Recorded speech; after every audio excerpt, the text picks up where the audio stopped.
Welcome everybody, my name is Michael and today we are discussing about the first reported fatality in relation to Terra Luna, and this is confirmed by the Korean police who have discovered a family, three family members, a 10-year-old child, a 35-year-old, and a 36-year-old, a mother and father, and they drove off a cliff and they fell into a water and the bodies were recovered. Now, one of the family members decided to end their life and decided to take others with them, which is extremely selfish and probably the most heinous decision they could make, considering the 10-year-old would have no idea what Luna even is.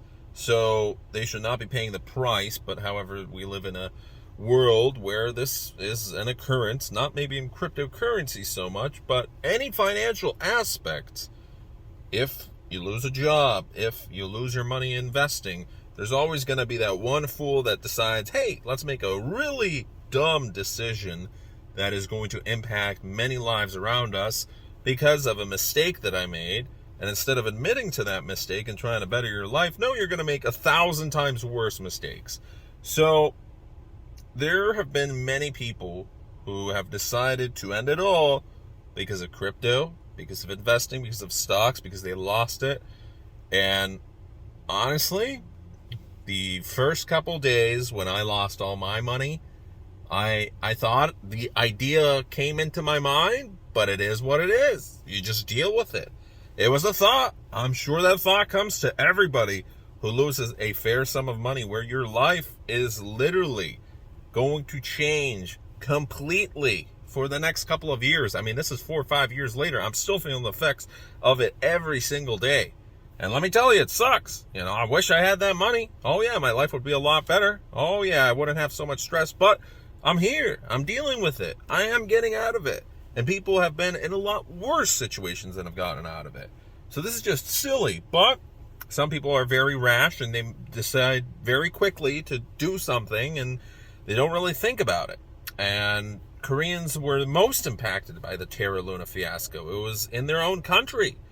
They were investing in somebody that they thought would lead them to financial independence and make a lot of money, and it turns out they lost it all. So this happened recently, and it's also not the first and not the last time this will happen, because another man in a different country, in Taiwan, lost $2 million in Terra Luna, and he also decided to end it recently. I'm sure there's going to be a lot more of these stories coming out.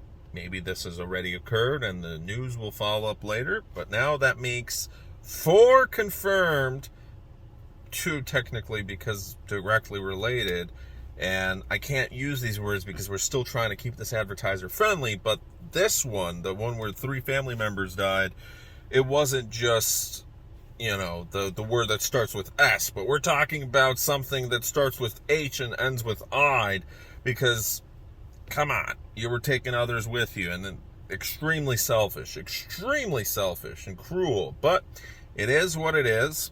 So we're reporting now after the fact, and police went through this gentleman's computer. He ran a computer shop that has been closed down for a year now. He decided to invest in cryptocurrency, and his Google results, the reason they were able to piece the puzzle together, the Google results, he had Terra Luna, Google searches, and then he had searches about various methods of extreme choices. An extreme choice in Korea is a common word for ending it all. And they decided to go on a vacation because that's what they told their family members, and they never returned from that vacation. So the police have, accordingly, with their research from his computer, suggested that most likely he lost his money.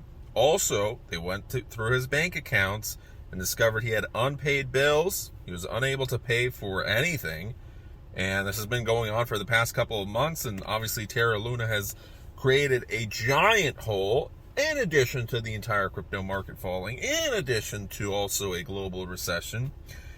And at this point, I'm sure the gentleman was stressed and he could have made definitely a better decision, but we're going to see a lot more of these stories. Every year this happens. Whenever there's a crash, people just can't take it. They overinvest. And you know what's the craziest part? There's people who decide to invest everything, plus take out loans, plus take out equity out of their house. So they'll lose their house. They're going to be over leveraged. They do leverage trading when they have a family, when they have bills to pay. And some are just degenerate gamblers. And there is one side of this story where it's not just a traditional investing loss. You lost money to a scam because Do Kwon's Luna basically fell apart. It's as if you go to a casino. If you go to a casino and everything's fine, you know the rules of the game. You lose your money, that's it, house wins. You know what you were signing up for. In a way, you are technically gambling every time you invest in the stock market or through cryptocurrency, even more because it's higher risks. However, it's not always the house wins because there is no house, and at least in many coins, it's not centralized. We're trying for decentralized. There are some coins where it's obviously centralized and there is manipulation, but that's a different story. If you invest and it turns out that you were lied to because the founder of the project decided to turn it into a scam, that's a different story. But either way, the end result is the same. You over-leveraged yourself. You took out money that you could not afford to lose. You lost it. You destroyed your life, and you destroyed everyone else's life around you. And again, we're going to see people over the next couple of months as things get worse. This is going to happen, and hopefully it doesn't, but it is. Because just like in 2008, just like in 2018 crypto crash, except this time it's worse because it's not just crypto, it's everything around us. It's going to continue to happen because people never learn from their mistakes. But I'm one of them as well. I didn't learn from my mistakes up until I repeated them many times. Now, the average person, you and me, are going to try and get out of these situations. So, we can't judge other people, but in this case, we can. So anyways, it is what it is. Try to keep it kid-friendly. Post the links down below. Thanks for watching today's video. Pretty sad story. Yeah, what can you say, huh? So thanks for watching today's video. Oh, and by the way, over the next year, we are going to be doing some crypto interviews. If you have a fun story to share, let me know. We might do an interview. So take care. Bye.